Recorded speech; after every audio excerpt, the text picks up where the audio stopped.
won the Voluntary Media Council of Zimbabwe Investigative Award, which was sponsored by the European Union. So basically, when we went for elections in 2018, Zimbabwe was rolling out what is called the BVR, the biometric voter registration process. So there were technical issues around it, compiling the voters' roll and coming up with the voters' roll and then presenting it. In Zimbabwe, the political system is very, there's always a lot of suspicion as to what the ruling party is going to do in terms of manipulating. So the voters' roll was quite a big issue as we went into our elections, and I had to investigate because there was no independent audit of the voters' roll to ensure that the voters' roll was clean and was free of molestation or manipulation. So we then did an investigation with a team of statisticians who came together from the University of Zimbabwe, from the United States of America, and from South Africa, and we came together. We sifted through the voters' roll, picking up irregularities, and so basically, I'm not a statistician, I'm not a mathematician, so I didn't know how to do that. But what I then did was then go to the ground after getting those irregularities from the voters' roll. I then went to the ground to investigate the authenticity of these irregularities, to actually see if they actually existed. And we did that story, and that story won the award. And it also allowed me to be invited to speak at the Zimbabwe Electoral Commission conference, where all electoral observers and journalists were invited, and I was the journalist who presented the paper on how we viewed elections and how we managed to do some of this work to put a spotlight on the biometric voters' roll. So it was a really interesting opportunity for me, because it allowed me as a journalist to be able to network with people who are outside my profession but who are experts in certain areas, and use their expertise to further the work that I do. So up to this day, I continue to work with them to provide statistics. So basically, just on this Sunday, we published a story to do with COVID statistics that were being released by government. And I used this team of people to be able to comb through the numbers to see what is suspicious, and then using my journalistic expertise, then go to government and start saying, but these numbers are wrong, and getting a response from them. Yeah. Thank you, Bless. Ngisa, you have a question there?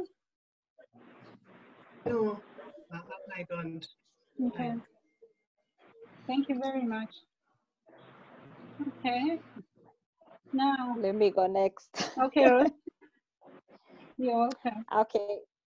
Thank you.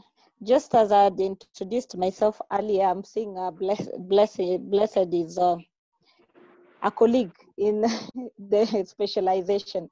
So in Kenya, generally, I do politics, legislation, I do devolution, and I do investigation. So yes, I've done so many stories that I'm even confused on which one to pick. But they've all been of impacting in my profession, because I get so many feedbacks on stories. So I think the one I'll go with is there's a story I did about the deputy president, and I'd shared with her. That was in December, when the deputy president did not attend the president's meeting. And the Kenyan constitution requires that the deputy president and the president are together, because it's like the principal assistant to the president. So at that particular time, it was a time that we were discussing the Building Bridges Initiative, which is a process to amend our current constitution, which was inaugurated in 2010. So the president has been very passionate about this, and he had reached out to the opposition leader, Raila Odinga, through a handshake, so that they can steer this process together. So there were those governors who were defiant, the leaders who are defiant, who have been aligned to the deputy president, and the deputy president has been accused of undermining the president. So the president had actually selected a few governors to come and meet him in Mombasa, that is a coastal town in Kenya, to just discuss how best they were going to lead this process. So the deputy president apparently got wind of this, and he decided to go and announce, only for him to be turned down at the State House and denied entrance, and he flew back.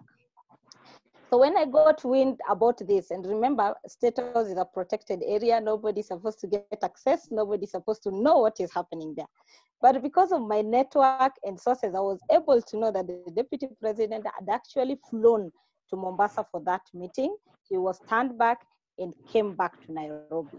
So when I filed the story, it didn't go so well with the deputy president and his alliances, and they attacked me. I was all over social media, I was in groups, they were making phone calls, and they were telling me, oh, you're being used by the presidency, you're being used by the people who are actually out to block the deputy president's 2022 elections because he's on the front line to succeed the president. And that one was tied with so many stories that I've actually done. Not that there are stories that are negative, but you find yourself, because of the network, because of the specialization, you find that you get so many stories that are actually happening in government behind the scene that Kenyans don't get to know. And also because of the political experience that I have, sometimes you don't take stories on face value, on what people say. We always go behind the scene and look for what they have not said. So that one has given me some rundown with state officers. Sometimes they tap your calls. Sometimes they send people telling you to go slow. Sometimes they call the newsroom and say so and so should now be sacked because they're sustaining a particular line. But that one has actually made me very strong, because of that, as much as I resonate with the public, and sometimes you find emails and people are just sending emails and saying, continue with the good work you're doing. You realize that as much as the political class may not be happy with you, but the people at the grassroots get to know what is happening. The other thing is that because I've been doing so much politics and legislation, I've gotten to realize that always when you do a story, there's one side that will love the story, there's the other side that will oppose. At no time will you do any story and you find that both sides agree with you. Now, I also said that I do legislation, and most of the time I'm in parliament. So as a journalist, you cannot cover parliament if you don't read. So it requires reading a lot, the laws, the proposed laws, because again, you can't understand something and interpret to the common man if you yourself, who is a journalist, does not understand what you're doing. So because of that, again, I realized that as journalists, and people believe that journalists are jacks of all trades. You're supposed to understand health, you are supposed to understand sports, you're supposed to understand business, everything, and tell your readers or your listeners in the possible simple way. So because of that, we tend to read a lot. And that one has also helped me to understand what I cover in parliament. And sometimes I also do talk shows, analysis on what is happening. So you find sometimes after the shows or the call-ins, you find people are telling you as a journalist, we are now understanding this issue better than we understood it before this. And last year, there was a very heated debate when the government decided to open the debt ceiling from the 6.2 trillion to 9 trillion, which was almost close to our GDP. Now, the question here was now on journalists to tell Kenyans what were the impact of this ceiling that had already been opened. But now government going to have their appetite to get more loans and burden the Kenyans. So these were some of the things that have helped me being a legislative reporter to interpret things. And that also ties to the evolution I was talking about, the county governments. How do we hold the new devolved units to account? We have 47 of them. And it has also brought the aspect of investigative, because sometimes when you investigate, then you get to know, are the county governments doing what is required? What does the law say? Which are the functions devolved? Which are the ones remaining at the national level? So that when the public asks questions, are those functions that are supposed to be done by the devolved function?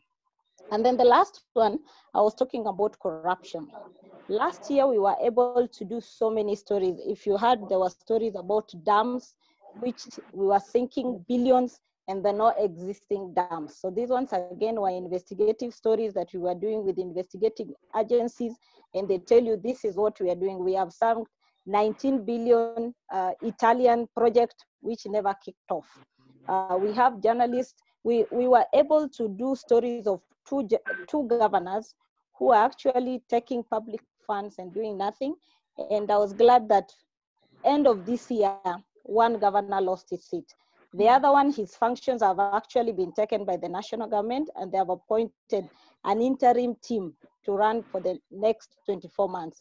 So I think with this experience, you can see that I've actually gone through a lot, both good and bad, but that is my experience. Thank you, Rose. Actually, I wanted to ask you a question there. I don't know, because now knowing the politics in Kenya, and you've been recently, I can see that you're writing a lot about deputy president.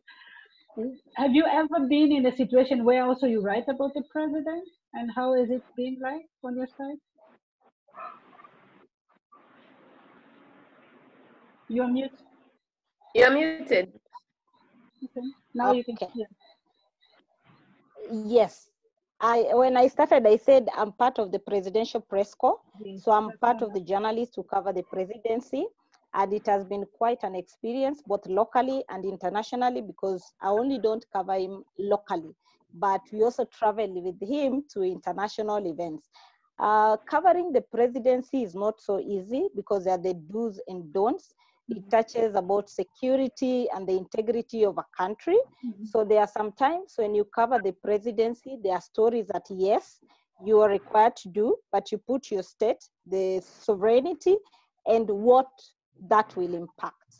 And it has also helped us to get so many stories, because sometimes there are stories that you can't get, but the fact that you have connections at State House, you are able to get stories that no any other journalist can. So for me, that has been quite an experience, because it has enlarged my network of people who give me stories, build the confidence and integrity among people, and I'm able to get stories that are actually happening just within the corridors of State House. Okay. Thank you, Rose. That's an experience.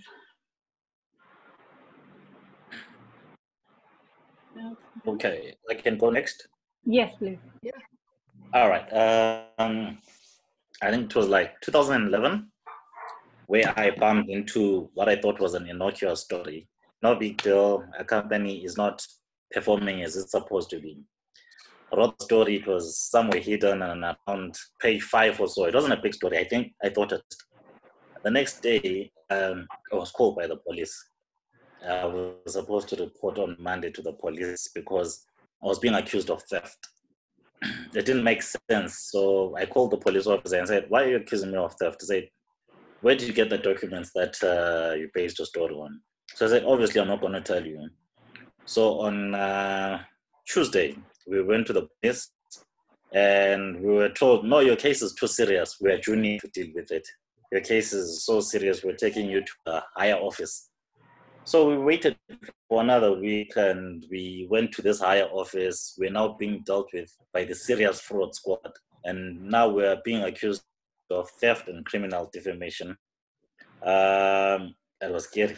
I ran away for a couple of days. I came to Harare to deal with the case. So they saw that the charge of theft was not going to stick, so they dropped it, but kept criminal defamation. Criminal defamation was a law that if you were successfully prosecuted, you faced about 20 years in jail. So we immediately went to the Supreme Court and we challenged the constitutionality of that law. That was end of 20.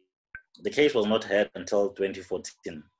And during that time, about almost 2 years of that time, the state was keeping my passport for me so that I was considered a flight risk. So in the end, they gave me back my passport and was out of the country when finally it was now called the Constitutional Court, set and ruled that criminal defamation was against the Constitution. So it had to be struck off. But now, during that time, Zimbabwe introduced a new constitution, and the judges said it's against the constitution, the old one. It is not tried against the new one. So we had to go back to court again for another 2 years, trying to fight that the constitutionality of that criminal defamation. So in a nutshell, I'm glad that in my small way, I contributed to freedom of journalists in Zimbabwe, freedom of expression, freedom of the media, because criminal defamation was like a really, really tricky. So the moment it was dropped, there was a bit of celebrations. I forgot to mention that, yeah, even during that time, I had to spend a night or so in police custody. It's a scary place. If you look at, the presentation that I gave to Fung was, what are you scared of? What I'm scared of is self-censorship, because you are afraid to think your thoughts. You are afraid to write them. You go into a shell, and if you're in that shell, you're not very useful as a journalist, really. You're supposed to be able to express yourself, really. So in my small way, I'm happy and proud that at least I contributed to a bit of freedom of expression in Zimbabwe. I have one question there, because when you were talking about what you went through, you kept on saying we. When you're talking about we, you refer to your media house. Was it part of the process helping you through the whole predicament, or you were having your people, your friends as journalists who were supporting you, or it was your media house part of the whole thing? Oh, okay. When I referred to us, it was, okay, we arrested the two of us, myself and my editor at that time. Then also maybe to address a bit of the question that Fungi asked earlier, the subsystems that in a small way we have a civil society that provides lawyers almost immediately when you are arrested or when you are coming into some legal problems. So in the first instance, the company provided a lawyer who helped us through the whole time, and they paid for everything. We are not really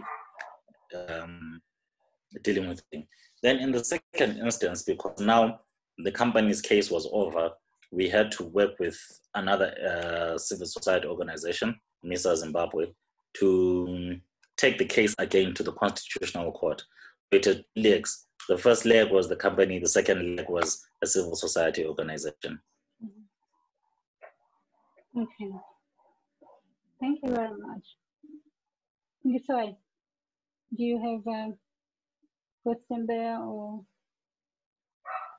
we can move to the next? No. Yes. I think I can move to the next. Yeah, thank you so much, guys. And some of the stories really, they are quite heart-rending, and that's why I kept asking that, 15 years, as part of the experience that you find of people that have really worked in such tumultuous environments, this is quite humbling in a big way.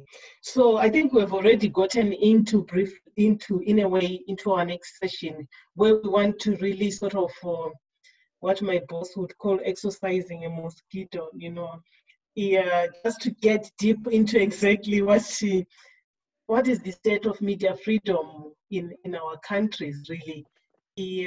Does it exist in the sense that we are made to believe that media freedom should be like this? Is there room for it to be able to see itself one day in Africa, media freedom? So that is my main question there. Is it there? And if it's there, do you think we'll ever have one that meets the barometer that has been set? Or it's time to begin to think of a different kind of freedom? I don't know what your thoughts are. So anyone willing to start there? Okay, I will start. When you talk about media freedom, especially in Zimbabwe, there are certain issues that we need to look at. For me, it's access to information. It's the hostility that we face from government. Then there's the cyber bullying and polarization that is within that is pronounced in the media space. Now, access to information, there's this thing about government wanting to release information only when it suits them and only to media publications that they believe are friendly to them. So you would find certain government functions or certain government press briefings being attended only by state media, by journalists that work for the state media. Because government officials don't want to present themselves for questioning and accountability. So this is a threat to basically to media freedom in my view, because when you deny access to information, you are actually exercising an authoritarian normative theory of the media, and it inhibits the free flow of information. And then this is followed by when publish a story that is against government. We have seen in the past, for instance, there was a time when the publication that I work for published a story, and the following day the spokesperson of the president then actually wrote a comment on the front page of the state of the state daily, So such threats contributes to what Ngaba then says, where people then introduce self-censorship because they are afraid of the repercussions that will come. This was just towards elections, and we were receiving adverts from ZANU-PF, from the ruling party. But after that commentary, the adverts were pulled out, and they were appearing every other newspaper except ours. So this is a big threat in terms of media freedom. Then apart from their bullying by government, they've also come up with their own army of social media bullies who when you write a story that they don't agree with or that they don't believe, that they believe attacks them, they begin to attack you on social media, even throwing allegations and innuendos of things that don't even have evidence. So you are attacked left, right and center. Your family is called out, and you just basically don't think that you are safe. You're safe anymore. So this cyberbullying is actually a very big thing in Zimbabwe, where we have a group of people that are called Marakashi, or basically people who come and torment you, loosely translated. So for us to then really say we have media freedom is generally, for me, a myth to some extent, because you might have the freedom to say I'm going after this story, and you write the story, but the freedom after writing that story, the freedom after having that story published, normally it haunts you, and in very different ways. For Ngaba, I know he's been in the cells for 2 or 3 times after publishing stories. I've been arrested as well, and be in cells for 2 times, and also been dragged to civil court, where you are sued for like $180,000 US, with the hope that you are silenced.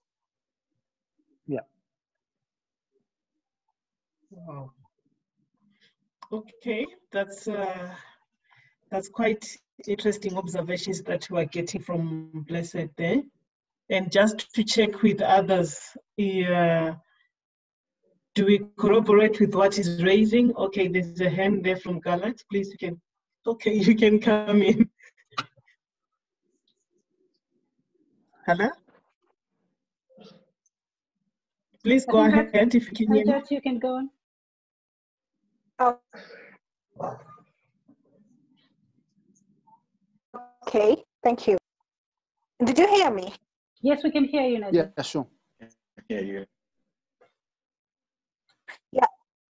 Yeah, for me, I think when we talk about freedom of speech, I think it's a room to know more, to dig more, to know exactly what black means, white means. But for these 4 years, things are too hard, especially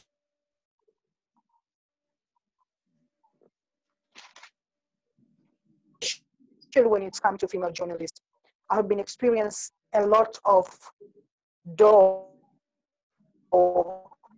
has been closed across that line. It's very strange. You want to interrogate, you want to know exactly what these things happen and what exactly who started this.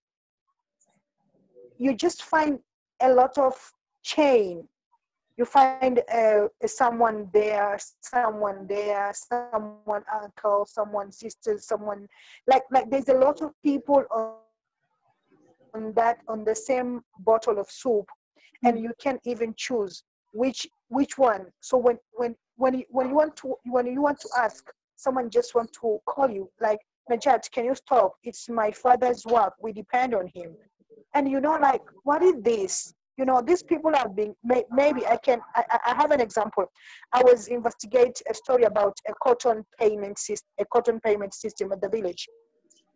When I start investigate, the problems like paying system. When the government send the money, the people from the government who have this kind, what exactly, what can I say? They have a space on the district council. So they have a lot of zigzag. Like, when you want to get paid, so you need to give me 5%. When you want this, you'll have this. You need to have an account. You need to have this. But they didn't tell the people that earlier. But when the money comes, they tell that. And even sometimes when the farmers say, no, we don't want this.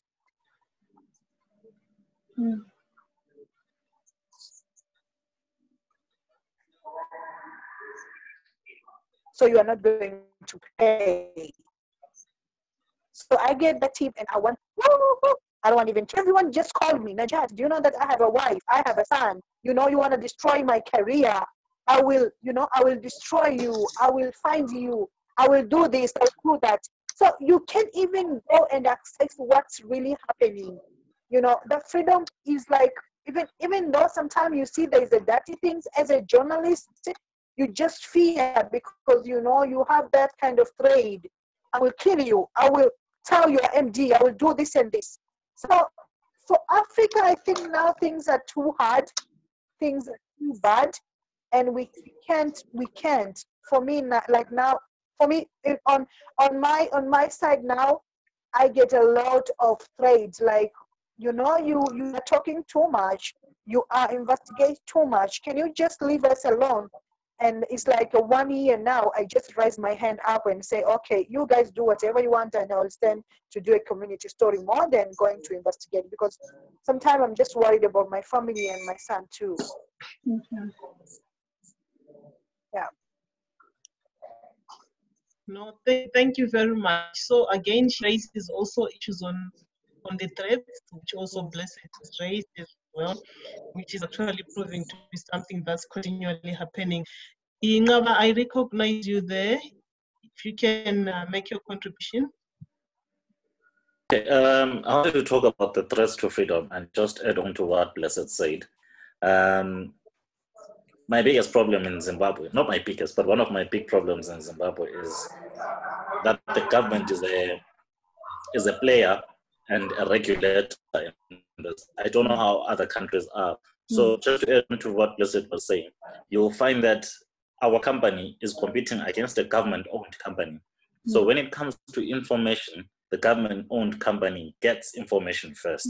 When it comes to advertising, the government-owned company, because the biggest player in Zimbabwe economically is the government, so they've got the biggest ad spend. So all their money goes to a public company, the company that they own, and they suffocate companies that they don't own. So because of that unlevel playing field, it makes journalism very difficult. Like, where you have the government or you. So on the face of it, there's a picture of probably more freedoms have been extended to the media. The media is more freer than it was 5 years ago. But in reality, the media is still as constrained as it was at any given time in our history because of lack of access to information, lack of access to advertising, and a government that is a regulator and a player in the same field. Yeah. That's he raises a key point there on the government playing a double role. Is that the case in other countries, or it's different or better in your environment? I think maybe to add to what he has said. Yes, we can hear you, Rose. Continue. Yes, I was talking about what he's talking about government advertisements. What we have in Kenya, actually we have a very robust constitution, which advocates for press freedom, and it's actually an article in the constitution. We have the establishment of the Media Council, which is the regulator, which is co-regulated by government and the media industry itself. And we also have the access to information law that has been passed and domiciled in the Ombudsman. But where the challenge comes in is on advertisement.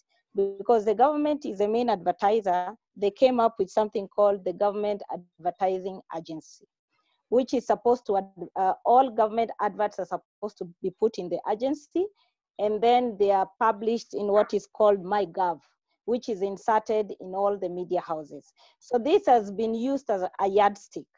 So if the media does stories that are not good to the government, they withdraw the adverts. So you have to play ball. You have to go and talk to the government officials and tell them, okay, now we are going to go slow. We will do what you want us to do for you to get the advert. And I will talk about my media house because it has been a victim. They've withdrawn so many adverts. The last one which was withdrawn was a headline we did, The Enemies of the People. And this was just putting in context our leaders who had actually allowed a plane from China to come in with people at a time that you were facing the COVID issue. So the question was, were these people exposing Kenyans, or were they doing this in their own interest? So that is one. The other one is ownership. Ownership in Kenya, 90% is private owned. Only 10% is government. And because of this, people chase different interests. It's not about the public interest. So because of this, you find that yes, there's that freedom, but we tend to do what we want that resonate with our audience, with our readers, and not exactly driving the people agenda. The other issue that we have is the social media bullying, what we talked about, the cyber issue. In fact, in Kenya, we call them the keyboard warriors. The moment you do a story, by midnight, you are trending as a journalist. And they will dig all the data about you. They will go personal. If you're a woman, they will want to know who is dating you, who is financing you, where did you go to school, your background and all that. To the extent that there are some journalists who are not able to cope up, will actually call it quits in the media. And then there is the issue of now jurisdiction.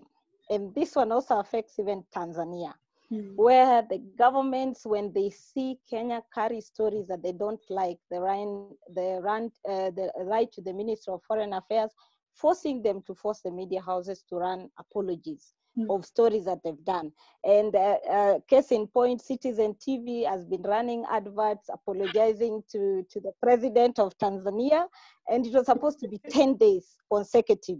The same has happened with China. China has also written so many complaints, and they even bypass the media council. They just write directly to the ministry, and they write directly to the media houses and force them to recant stories which are true, but because of jurisdiction and the relationship between those countries, the media houses are actually forced to run apologies. And then there is the issue of safety and security of journalists. And this is very important because in January alone, Kenya recorded attacks against almost 13 journalists in January. We've also seen journalists disappear, some killed, some maimed. And because of this, this has become a very big issue, and the associations in Kenya are coming together to just address this. Because again, if you're threatened or harassed, you cannot actually do what you're supposed to do. Above all this, I think Kenya is doing well in terms of press freedom because we have the leeway to actually write what we want, even if we are forced the following day to recant or the same day to withdraw. Thank you. Wow, thank you very much for that. At least it sounds a bit better. That at least there's some pretense, at least of affording the journalists some space to work in despite all the other issues. Any other observations that we want to share on media freedom? I can see Okay, Faith is raising her hand. Faith, you can go ahead.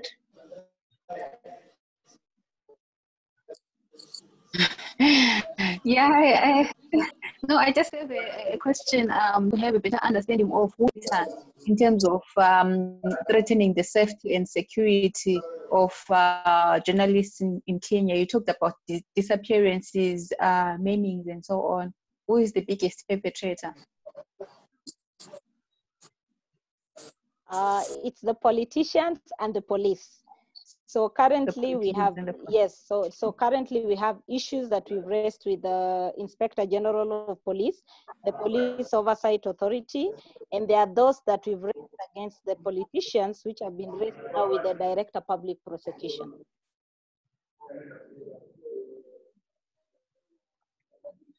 Okay, are you answered? I want to. Oh, okay, Blessed, you want to come in? Hey, Yes. Yes.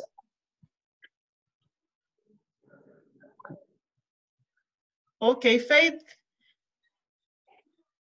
are you there? No, I was asking whether anyone has been like charged. Has anyone been brought to account for those violations? Yes. With regards to Kenya. Oh, okay. Yes, there are many cases. There are those who died, who the cases are still in court. Early this year, there was one politician who slapped a journalist in a station after an interview. He was arrested. He was held for 3 days. He was taken to court, and the case is ongoing. Thank you. Yes. Okay, Blessed, you still wanted to come in as well? Yeah, I just wanted to say that the other threat, that we don't speak about too openly and is the economic threat to freedom of expression, because most of the times you find that journalists are paid, to kill stories or to behave in a corrupt manner, and that for me is a very big threat, because media houses, most of our colleagues are poorly paid, including ourselves, and at the end of the day you then find yourself compromised in terms of how you then conduct yourself. So the issue of economies is actually affects the media house itself wanting adverts, and the journalists to that level wanting to put money in their own pocket. So it becomes a very, very tricky situation. Yes. And okay, sorry, before I come in, Michael can go ahead.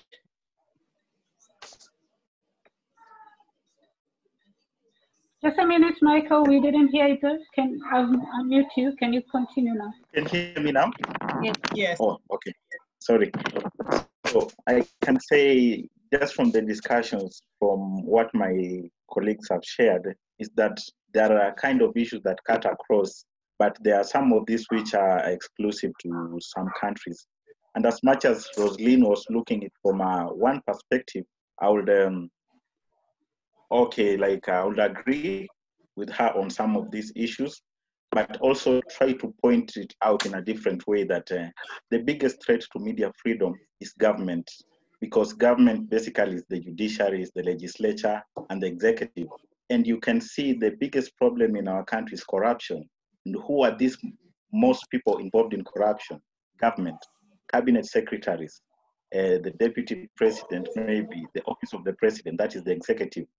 The only hope was in the judiciary, but we are having our deputy chief justice in a scandal. We are having a court of appeal judge in a scandal. We are having high court judges in a scandal.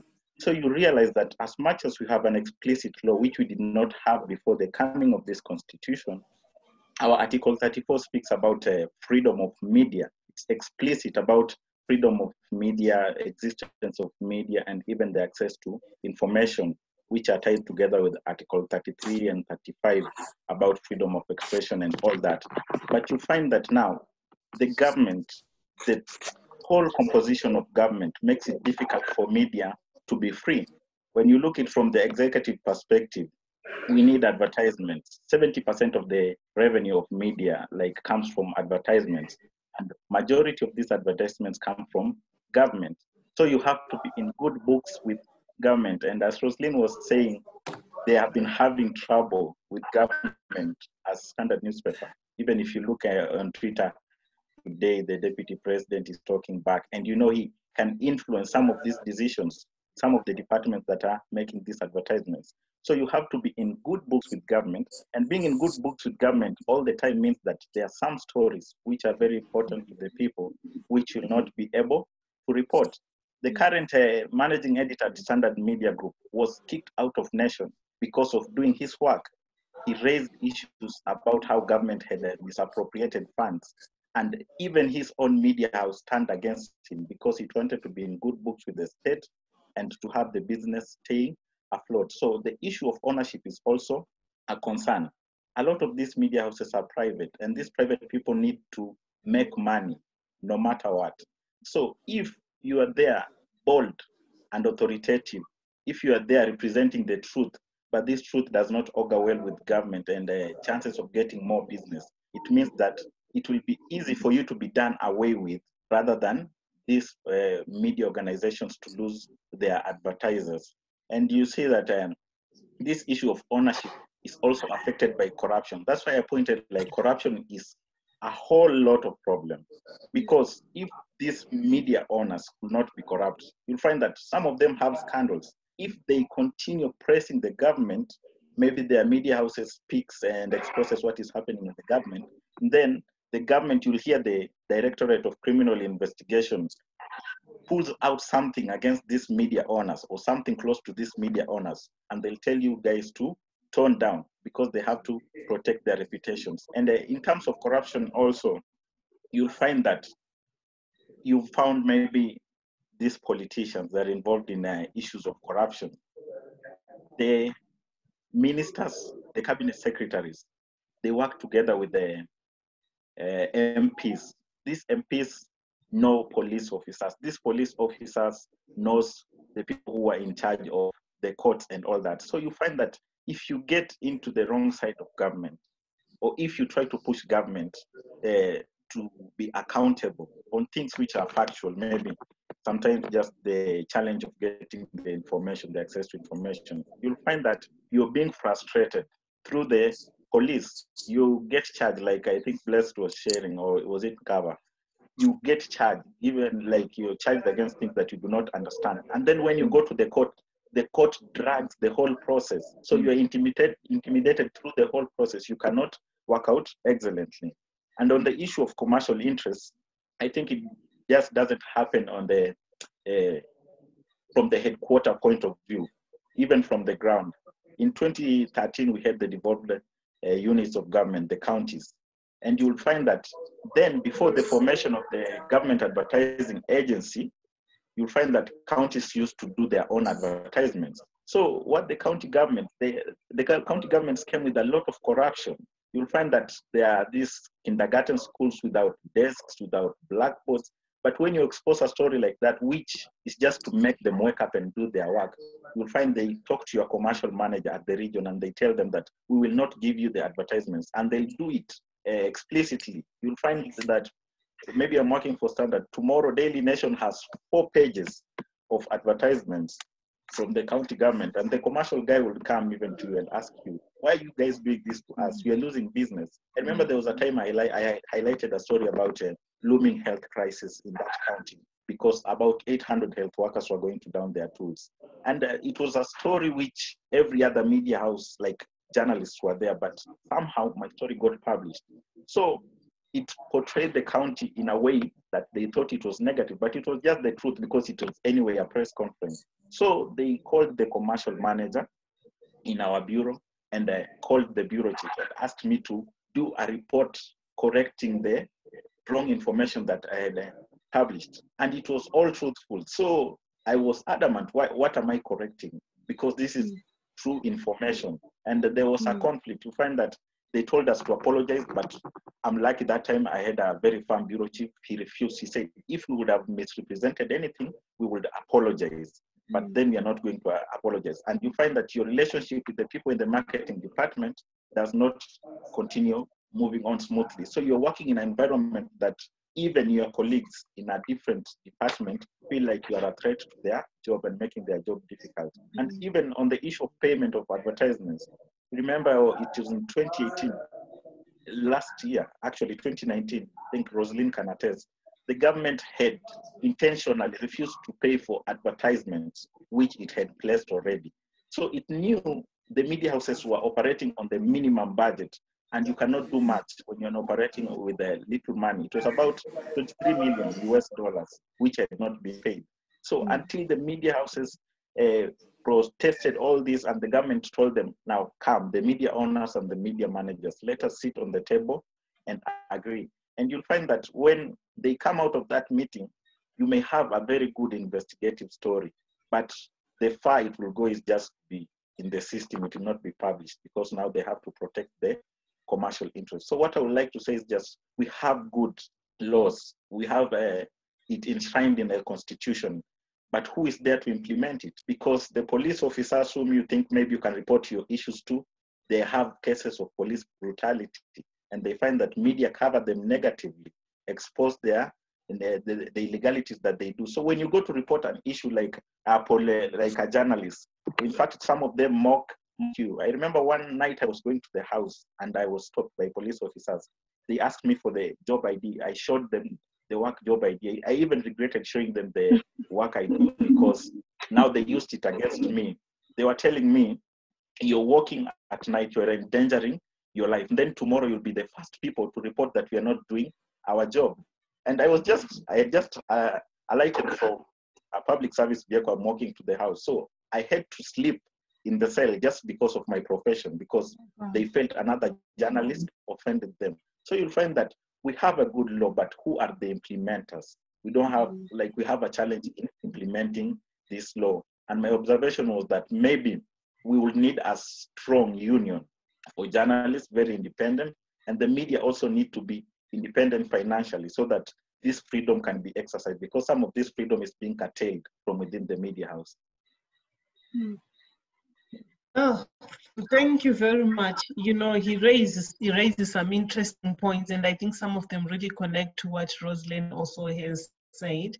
So realizing that we are all agreeing that there are certain challenges, maybe there could be variables here and there, but the bigger issue is that I think we tend to share that freedom is still a challenge really for us here in Africa. So I just wanted us to link this topic now to the COVID issue now.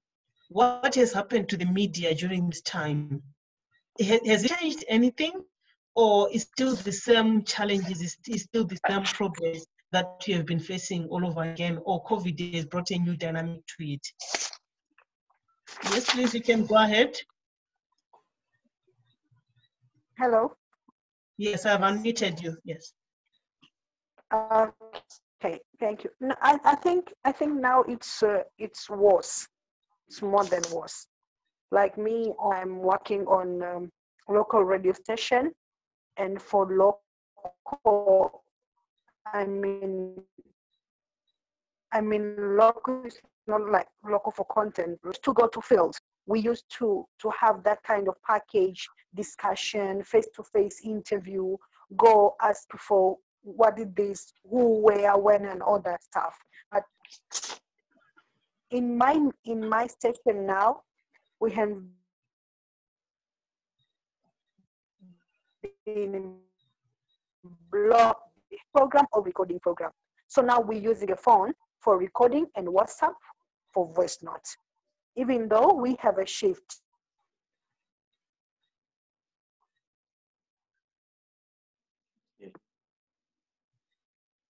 Did we lose her or she's still?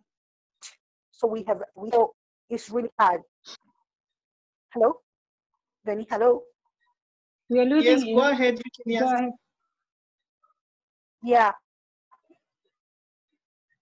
So, like me, a female documentary every week. I also used to produce a documentary that's based on accountability, like healthy, like those kind of people that been surrounding people here. I can't go there. I am too afraid, because sometimes when you just order for transport or maybe for something, a station manager just keeping ask, where are you going? So you are going to take the virus to come back to studio. You want us to die. so you're just asking yourself, if they are afraid of, I have a baby and I have my family here. I said, so what I'm going to do? You just repeat the documentary from November, maybe August, put it in your schedule, and you need to stop going there. Or maybe you can phone call, or maybe you can do this. I used to go to the village every Saturday to collect something, a different content, but now I can't. Even myself, I'm too worried. Maybe I can experience, maybe like Florence, she's in Dar es Salaam. Maybe I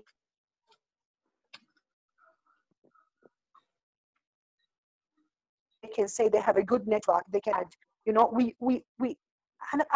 don't know how can I put it, but we work like a too local. Sometimes you just send your colleagues email or script. He just using 1 day, 2 days to reply back. And when you ask, did you get my email? You say, oh, I didn't have a network, this and this and this. So I think now things are too hard, but we tried more to use our phone. We tried more to use our voice note to get a content to verify and to do something like that. A bad one, what I see now, a bad one is like there's a lot of fake news.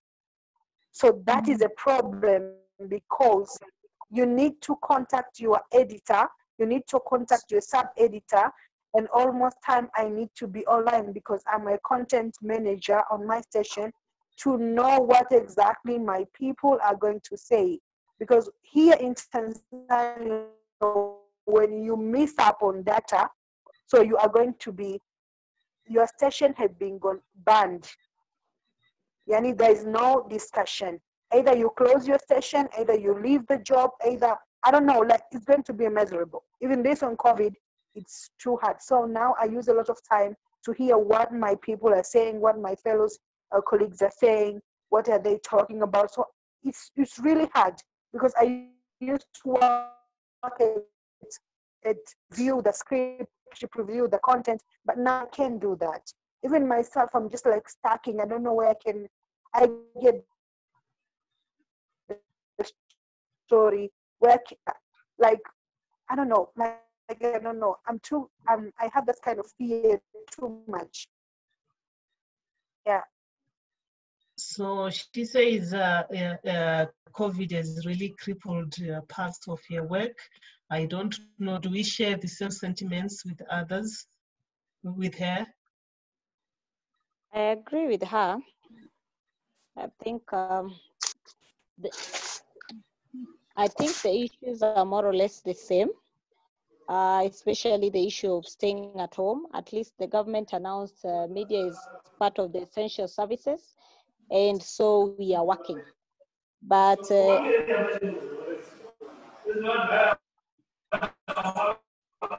sorry, for those that are not talking, we can mute ourselves.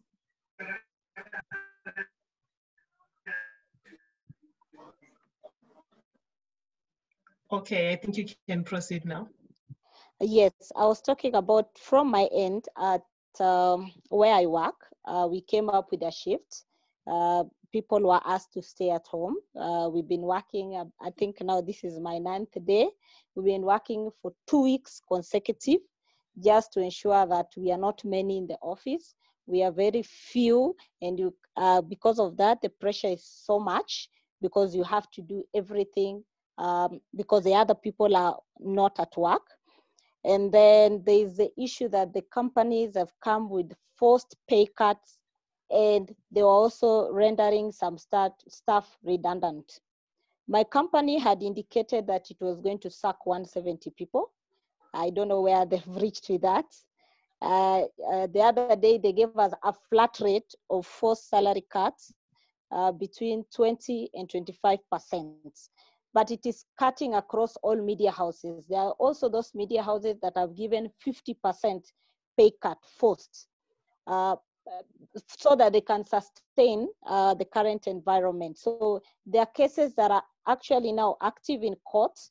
My media house is one of the media houses that have been taken to court. Another one is the media house that is run by the president himself, that gave the 50% cuts. There are others that also gave 20. I saw The Nation today announce that they're going to give between 5 and 35%. Now, this one is also a way to remove people from the pay cut, because there are some media houses that are saying, we are only doing this for 3 months. There are media houses that have put it blanket, which means despite our labor laws talking about remuneration of staff, it means that they will use this to reduce the staff, the salaries of members using the COVID thing. Now, the media houses are also not providing the safety gears. Like my media house, they don't give masks, they don't give the protective gears. It's upon you to buy for yourself when you're going to the office. How you go to the COVID events, the daily updates, the hospitals, the areas that are affected, that is up to you as a journalist. At the end of the day, you must deliver a story. So you can imagine this situation where these journalists come to work in matatus where they exposed. They come to the office, you come to the office, you go again to the field on your own expense, you come again and use a matatu again. So at the same time, you don't know if you're exposed or not, because again, as much as the media house is taking these precautions, they are not also providing for testing of journalists. The people who want to test do them on their own. And doing a test is now around $100, yeah, or $200 on the higher side for one to be tested. The other issue is that so many journalists have lost their jobs within this period, especially the radio stations and some digital stations, the upcoming stations.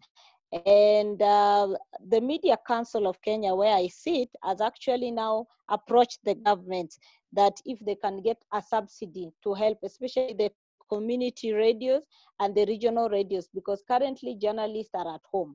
They're also seeking for stipends, because when you are at home and you don't have any job, it is how do you survive and how do you keep on with this COVID? So I think it has actually, it's a paradigm shift with this COVID, that again, it has also shifted the traditional media, where now people are consuming media more on digital and the other platforms, as opposed to buying newspapers or watching the televisions to get the updates. I think I've raised the issues, yeah. I'm sorry, actually you brought a very good thing there, and we can connect with what was said earlier on, the issue about the kind of information that is now given out.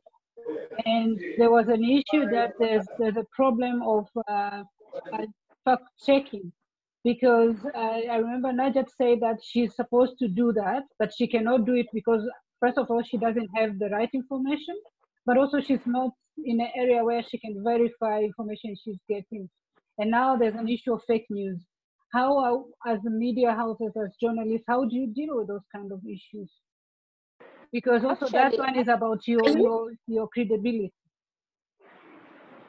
Yeah, actually, it's a challenge. It is quite a big challenge in Kenya, because the moment the government announced the first COVID case, they centralized all the information under the National Emergency Response Committee that is chaired with one of the CS.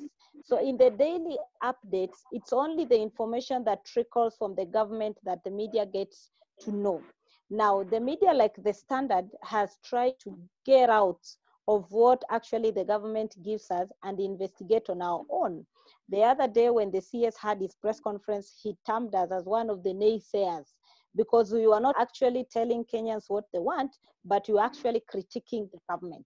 So the government has been siphoning press freedom because they only want to give us, because there have been questions, are the frontline health workers and other people getting the right equipment? Are we getting the right results? Are we having these actual numbers of Kenyans who are actually affected and the recoveries? So these are questions that whenever the media ask, then there are those concerns. Now we have data media houses like Africa Check. We work with Africa Check and others to just verify the information.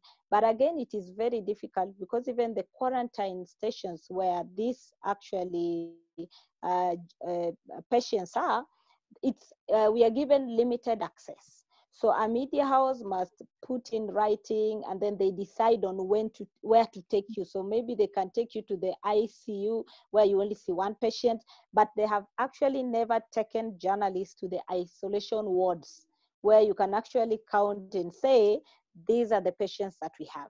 Even the figures that they are giving us, we only feed on what the government gives us. You cannot verify and say that today they've told us 10 more people. Where are these 10 more people? They can only say in this county we have this, in this county we have, but even the governors are not allowed to give those results. So all of them are trickling in one communication channel that is done by the CS or the other top government officials. Maybe just to add on what Roslyn is saying, because we are working from a kind of one setup, I think there's been a negative impact on how media functions. I can remember on the first day when the curfew was issued, there was a video clip that went viral of a journalist being assaulted by a police officer because he was just recording what was happening, and it wasn't even curfew time. So these restrictions that have come with the measures to try to counter COVID are also giving those people who are enemies of media freedom an opportunity to thrive. They're making it difficult for journalists to operate. And as in Kenya, I think Roslyn could relate to this. When you're working as a journalist, the first thing people want to see you with is a camera, a big tripod and a camera. That's when they'll easily believe that you're a journalist. But if maybe I want even to get out of this place at this moment, it will be difficult for me because I'm a print or online journalist. I do not have the cameras which make me look like a journalist. And that makes it difficult for print journalists to move around because they'll be harassed by police officers. They cannot prove, according to police officers, that they're journalists. And the issue of payment, realize that advertisers most companies are not operating. So there are limited advertisers.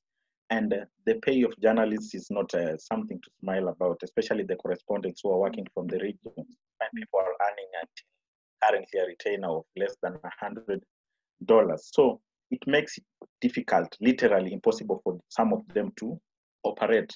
You will say that now it's an opportunity for us to go online. But how many journalists, if they are not facilitated by their companies, can afford data online? So maybe it's kind of an opportunity and a challenge, because media houses that had installed a functioning digital system of sourcing news are somehow thriving in terms of informing.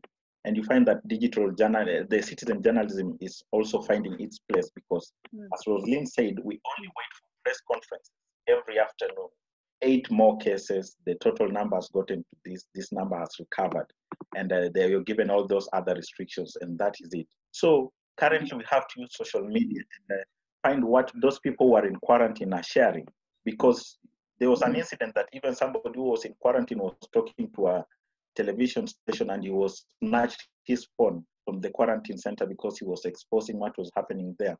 But it's just making us learn of new ways of getting information, because now we will go to Twitter, we will go to Facebook and see somebody who has posted something. Maybe I'm in a quarantine facility and this is happening. You try to reach out to them in their inbox. They get you photos, credible photos, get you some concerns, which these concerns are some of the questions that journalists try to ask during these press conferences. So it's kind of an opportunity for fully transitioning to using digital media, but it's also a challenge because how can this digital media sustain itself? How can most of the people access this information if, okay, the distribution of newspapers somehow has been affected because people are not moving out there. Like, I can use our example, we are a fully digital platform, and we expected that now everybody sitting at home will have huge traffic, but it's the opposite, especially during the weekends, because people used to use office Wi-Fi and public spaces Wi-Fi data to access online. But now this is not available. Then people are afraid of maybe a lockdown will happen. So we are saving. We have to pay rent, we have to buy food, and news is not anymore a basic necessity. So you'll find that even the numbers, for some of us who thrive on numbers and Google advertisements, we are not getting the best out of them. And we are not sure how much longer that this our organizations are going to thrive through this.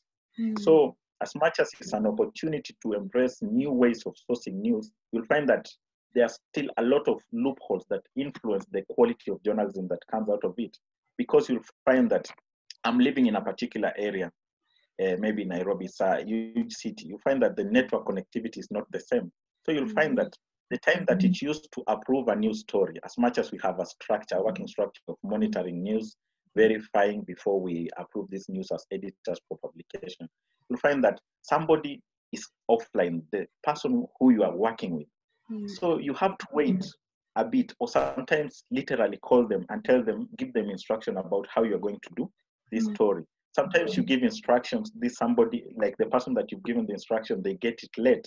And you find that somehow a story is misrepresented. By the time you're correcting it, somehow an error has happened. We are talking of these fact-checking organizations like AfricCheck, we are also working with them, and PesaCheck, we are working with them. But these fact-checkers also rely on documents. You can only tell me my story is false by giving a truthful one. If maybe my court reporting was not factual, you have to produce the court document that prove my story was not factual. But now, can they access it, even them, the fact checkers? Find most of them are not working from the office. Most of these offices are not accessible. The court, some of the court procedures have gone online. So it's difficult to access information. And I can say that somehow the virus has curtailed the freedom of communication, the freedom of media, and just the freedom of expression and all that. And everyone is afraid, even when you go now outside in the field. We find the people like our video team, they have to go out because how else do they get content because they're a video team? They try to innovate and try to do those recorded phone calls on video, try to do these Zoom interviews. But at one point, you'll have to go out to the field. You're not given all of these protective measures, or even if you're given, there's just that fear. We don't really understand how this virus transmits as much as we've read about this, but there are some situations that are not fully explained. So our video team leader was saying that we're just there, you're thinking about when will I go back to the office or go back to the house, file this story, the curfew time is here, and maybe I'm interacting with these people, how safe am I? So their mind is not even fully in getting the best out of the story, and that influences the quality of the information that we give to the masses. Okay, can I speak? I just want to say, in Tanzania, the coronavirus has affected the media industry as well. As Olinga was saying, the virus has affected even the freedom of the media, because as in Tanzania now, we are having more than 3 laws which looks like they prohibit the media freedom. We have the Media Service Act, we have the Cybercrime Act, we have the Online Content Generation Act of 2018, we have the Media Service Act, of course. All those prohibit, at some point they prohibit the media freedom. Now, with the data, we have a Statistics Act, which prohibits journalists or other people to publish any data, except if those data comes from the verified sources, government sources, or the National Bureau of Statistics. With the COVID-19 now, journalists now, they do depend the stories, most of the journalists, they do depend to get the source of information, to get the information from the ministry. So we are trying to wait when the Minister of Health is sharing the press statement online. So most of the journalists now are just keeping their eyes open to see, to just look at the Minister of Health's Twitter, or the WhatsApp group where the Minister of Health is in, or the WhatsApp group where the people from the ministry are in, to get the information. And we have to rely on those information. We are not sure if those information are credible. We are not sure if the numbers are telling the truth. So we are just relying on them. That is not safe for a good journalism. I see it as a desktop journalism where we depend. You just sit on your desktop and you depend from the data from the government officials. We can't get out to get those good stories, the juicy story that we are used to tell to the public. We can't just go and investigate in the quarantine. How do people live there? How do they survive? What do they eat? How are they treated? We don't know. We are just here. We are just waiting for the government data. Now, some of the government officials, they have given the permission to be educators from the ministry. We are relying to get information from them. Now, most of them, they don't know the do's and don'ts in journalism. They don't know even about the deadline. They don't know what we want exactly. Sometimes they can't even answer your emails. They can't answer WhatsApp messages. They can't even pick your phone. So it's a challenge. It's a very big challenge in the media industry. And I'm very sure in 2 years or 1 year after the COVID-19, we will look back and see how we haven't covered the best stories of our lives. Because these stories, the COVID-19 stories, could be the stories where journalists could get awards, journalists could learn, journalists could keep those information, those newspaper, the cuttings, the videos to our children, great-grandchildren, and the next generation to read just as a lesson. But now we are just reporting from the desktop, waiting for the data from the government, waiting for Twitters. And now, with the Statistic Act, you can't just come with your data, even if you are sure that you got from the verified source, because we are prohibited to publish data except from the data from the Ministry of Health or the National Bureau of Statistics. Now, that is a challenge, but I take it as also as an opportunity for journalists to now work very safe, but then to have a system of acquiring data from those people, but working with them in a safe way so that they can give us proper or good information. But that is an opportunity also for the media industry and journalists to now use the social media platform to become effective, to give data which to make ourselves reliable to the public, because the public depend on us. But then when it comes to how the journalists are working safety on this situation, on this pandemic, most of the organizations, they don't care about the journalists. They just tell you, you stay at home. With the social isolation now, you need to stay at home sometimes. So you are working from home. The salary is decreased. Now the retrenchment is like that. Most of the media houses are now doing retrenchment. They are now cutting salaries, my colleagues have said. And now you don't, sometimes in Tanzania, most of the journalists, they do depend on the press conferences. Now we are not going to cover. We are not going to any press conferences. So you are staying at home. So the future is blind. We are like in a very risky situation because you can't go out, but then a very risky situation when it comes to our economical side of us. Now we are not depending only for the stories to be published so that we can get our money. Florence, if you can wind up so that we can, our time is now getting finished, so that we can just hear a few left, yes.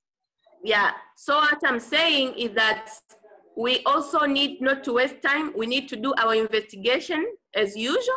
Let us try to do investigative journalism, and let us try to be safe in this situation, because we are the source of information, but we are reporting to the community, but we are also part of the community. We can also be affected by the coronavirus.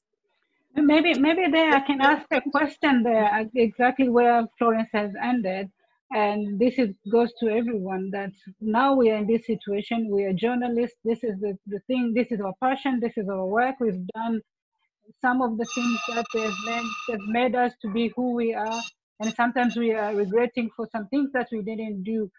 What are the issues that we can share as a group, and we see where are the chances for us to be able to report and continue to be reporting and trusted in this situation? What can we do? Okay. There's this thing that social media is the new information gateway for a lot of people. Now, I still believe that the journalist is still a proper trained journalist is still the right source of information. Basically, because what you get on social media, on the 240 characters that are there, is not the full information. It is not both sides of the story, because everybody, when they tell their story on social media, they want to tell from their side, and it's not verified, and it's not. It doesn't include all the voices. So media, as journalists, what it gives us an opportunity to distinguish ourselves from mere posters of information on Twitter and then on social media, to come up with comprehensive, complete stories that give information, not just data, but information that processes data into information. And this is where your sources now become very influential. If you have that rich that rich source network, where you can actually then get documents, where you have primary documentation as your sources, and looking into the stories to bring out the best angle in terms of understanding, and also in terms of having the what do I call this? Having the background, because on Twitter and on social media, people are excitable. They forget what happened yesterday, and this is where you need research. This is where you need, as journalists, to say, in this particular period, this is what happened, and this is where it is going, and you hold to account. But coming to COVID, really the biggest issue that I've noted, especially like in Zimbabwe, the governments, I think it's the world over, governments are fudging numbers. Government are deliberately withholding information on COVID-19, maybe to try and, I don't know the reason why they're doing it, but this gives an opportunity, an amazing opportunity for journalists, for us as journalists, to come out and tell the nation exactly what is happening through use of sources. I don't think we need to be brave to go into isolation centers or quarantine centers to actually count the people, because by the time you're doing that, you're actually exposing yourself. And a dead journalist is not any good.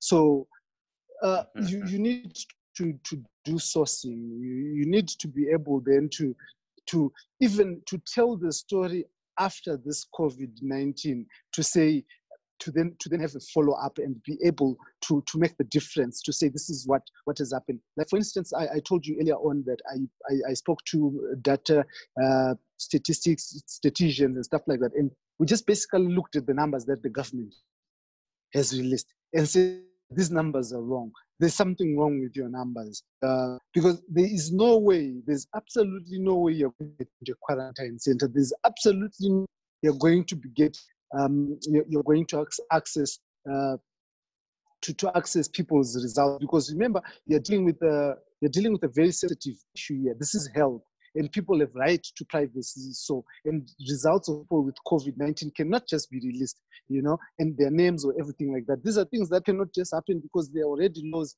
that deal with that. The Zimbabwean government is going even a step further to try and bring fake news to level 14, which provides for 20 years imprisonment for people who are seen circulating fake news. But in Africa, we will know in Africa that the selective application of the law and the selective pronouncement of what is fake and what is not fake. So this is a big problem. But as journalists, we have always in Africa operated rather in circumstances like this. This is not new to us. Actually, election figures, election results are fudged. We all know, election results. We've been dealing with this for centuries and centuries. So I'm sure we should be smarter, and we should be able to get out there and tell the story and mark the difference between social media and journalism. Yes? If I could just chip in there very quickly, I don't want to say a problem, but more of an opportunity. I think it's Florence who says she does work for Court for Africa, and I know Kenya also has lots of data statistics in their reportage, and also what Blessed was talking about in terms of collaborating with statisticians. I think this gives us an opportunity to do some cross-border networks to say, guys, how are things being handled in your country, and how are things being handled in my country? The issue of numbers, as we already pointed out, I'm terrible in mathematics, I'm very bad. But I think I'll be good in explaining, which maybe I can work with Blessed, I can work with Florence, or is it Rosalind? Yes. To try and understand a few of the fields in that field, I am not. So I think this gives us a strong opportunity for cross-border networks, for cross-border collaboration, and just general understanding of what's going on. I'm glad there's a few people from Tanzania. I saw a report about the World Bank, the World Health Organization, saying they are worried about Zimbabwe and Tanzania's response to COVID-19. So already, I think we can start networks and write even bigger stories than what we're already writing at the moment. Wow, that's an interesting suggestion, and as a foundation, also it might be also to your interest if you guys are able to find ways of collaborating with each other and establish ways in which we can further support you in terms of strengthening the engagement and even in coming up with the research and the stories that you want to then do around the COVID issue or any other critical issues that you feel necessary. So unless we have, okay, there's a hand here. Okay, you only have 2 minutes or so to say what you have to say because our time is gone. Oh, you can go ahead, Najat. Najat or me? Yes. Okay, I was just also on the positive part of it. In Kenya, we have come with special passes for journalists because you heard my colleague Michael talking about the curfew, the restrictions, just to allow journalists to be able to come to work and leave late. So maybe that is something that the other countries can emulate, where you come with the special passes. They're being issued by the Media Council to make the journalists to move.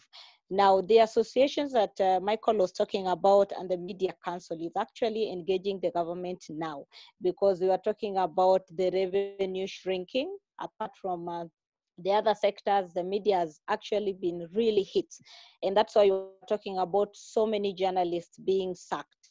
So maybe through that fund, we can be able to give some journalists some stipends so that they are able to do stories, not only Kenyan stories, but cross-border stories where you share stories and even you give the international media to publish the same, because this is not a regional thing, but it's a global thing. So as much as you want to put your country in the map, it's just also good to network and just get to know what is happening in other areas, so that you also contact the other journalists. Because I just want to give an example. The other day we did a story in South Sudan where we were told that there were people who had tested positive, but had requested the Kenyan government to be brought to Kenya. But when you look at the statistics that the Kenya government was giving, this number of patients were actually not factored in the figures that they were giving us. So we ended up networking with journalists from the other side and government officials and got together. They were actually brought, but because now the media, we actually went out and did the story, they were actually turned back. But there were actually 10 people who were not included in this figure. So I think that networking is very great, because through that you can able to see what our government is giving us and what the other regions are giving us. Just the same way the other day we had an issue with the report about the praises to Tanzania, that they had managed the COVID, but the numbers had not come up. So again, we had to counter check before the media will actually run that story. So I think the networking is something very good. Okay, and just maybe to follow up on what Rosaline is saying, I think we've learned something also important about reporting on these special issues like health. I think we have an advantage that one of the main journalists in the front line of this coverage is a doctor. Is actually a trained medical doctor, works for Rosaline's company.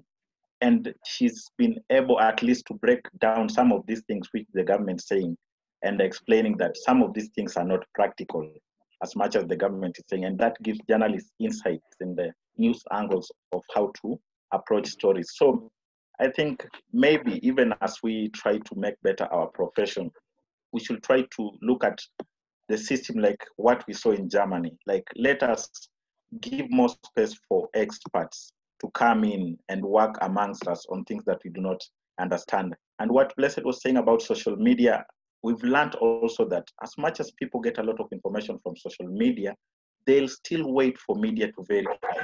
If it's not in any media, no matter how far it goes viral and all that, they won't still believe it. So that shows us that we still have an opportunity. And to defend this opportunity, what makes us unique is that we give verifiable information. And that's where our news sources come in handy.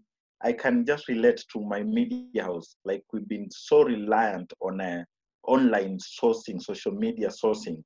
And last week, actually, my boss was calling me and telling me, now, can we get out to have more expert voices on these issues? And I was telling him, I had raised this issue before. We need all these other voices beyond social media so that we can stand out as a media house. So you see, it's also making these media owners and media managers realize that there are some of the things which they overlooked, which are actually very important. And looking even across the border in Tanzania, as much as that information is coming through Twitter and Facebook, initially we could not access it from Kenya and all that, and we would wait for Tanzanian media. And you realize that Tanzanian media could not report some of this information as explicit as it is. So you'll find that as much as Tanzanian media will go gently on such information, we in Kenya and the other neighboring countries and even the world media tries to paint out exactly what the situation is like. As much as they had used that Foreign Affairs Ministry to tell our government, to tell Citizen TV to withdraw the analysis that they had put about Tanzania. And the following day, I think 2 days later, the results come and it's something different. So we other media houses that were not been given, we had not been gathered, were able to go out loud on this and prove to the world that Citizen had not done anything wrong. It's pressure from somewhere else trying to curtail the freedom of media. So I think with these networks, we can add some quality to the kind of work that we do. Okay. Yes, I can add some few comments. Sorry, I have to cut you, Florence. Forgive me there, but we now have run out of time, and we now have about 3 minutes left before our session ends. So from my side, what I need from you now, just one thing is, what do you think should be our focal area of discussion for the next session when we meet?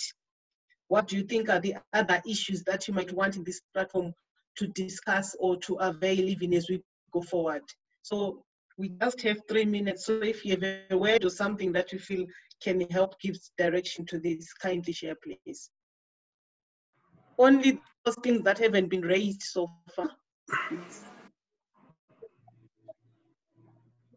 Okay, basically, I want to, I want us to be able to understand the legal issues around our work, and be able to say how do we exploit legal gaps to ensure that our work is amplified? Because sometimes people who deny us access to doing our work do so violating certain sections of the law. And if we can bring those things up and say these are the areas of law that we need to look into. Like for instance, in Zimbabwe, we've had Mr. Zimbabwe going to court to say journalists should be an essential service, and eventually we did win that, because there's certain people who would want to curtail those freedoms. And the other issue is for me is, how do we capacitate ourselves to be able to deliver within the shortage of resources that we have? How do we then say journalists be able to tell the story? Because without data, without the equipment, you can't tell the story. Even though you have it, it remains in your notebook. So how do we then coalesce around ourselves as journalists and to be able to make sure that information reaches the intended beneficiaries? Okay, thank you. Any other view? I would suggest that we capacitate journalists on traumatic situation. How do they handle the fear in this situation? Because journalists, most of the time, they need to be like very cool. They need to settle down to do the best story. So how can we do the best story while we are in a chaotic situation of this COVID-19? We don't know where to run. We don't know where to get the sources. We don't know where to get the facts. We are just at home. We are like in an isolated situation where we are traumatized. So can we get the session where we are psychologically treated to stay safe, but psychologically our mind to be settled to avoid fear, and we proceed uncovering the stories as perfectly as before the COVID-19 situation. Okay. Yeah, so thank you very much. So if you have any other views, kindly feel free to share with me and Veni on email, and we can prepare as we go forward and prepare for our next session.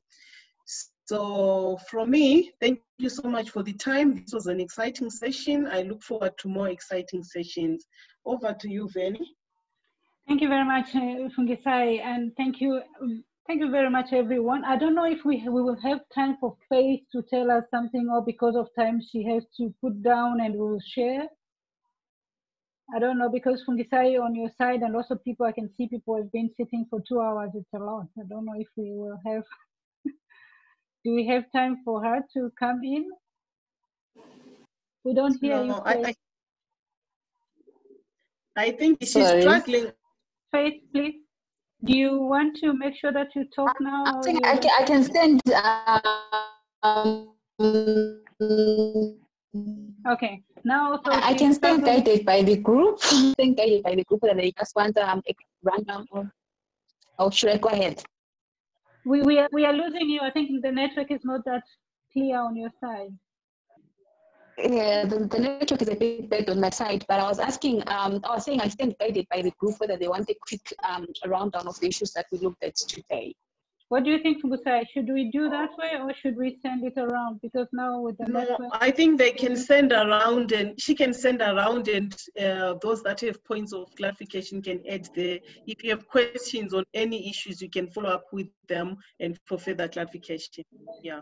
Okay, I think that's the best way, because also with time and everything, I think we should end at this note where people are still happy, so that we are not going to miss you next time when we want you in. Blessed, do you want to say something before I close?